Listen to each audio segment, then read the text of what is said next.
O özü-özünə hörmət eləməyibsə, ən azından muğamımıza hörmət eləsin. Adını da çəkməyəcəm.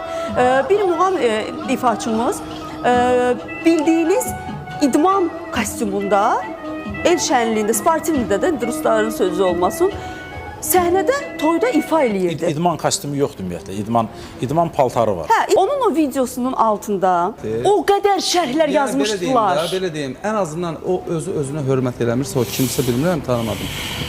Əgər o ifası, əgər o geyimdə oxuyubsa, yəni o özü-özünə hörmət eləməyibsə, ən azından muğamımıza hörmət eləsin.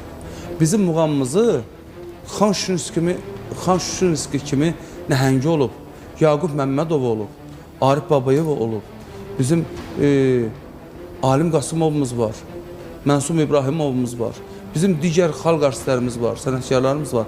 Ən azından baxsın ki, onlar necə geyinir, necə tərzdə çıxışlar edir. Olmaz.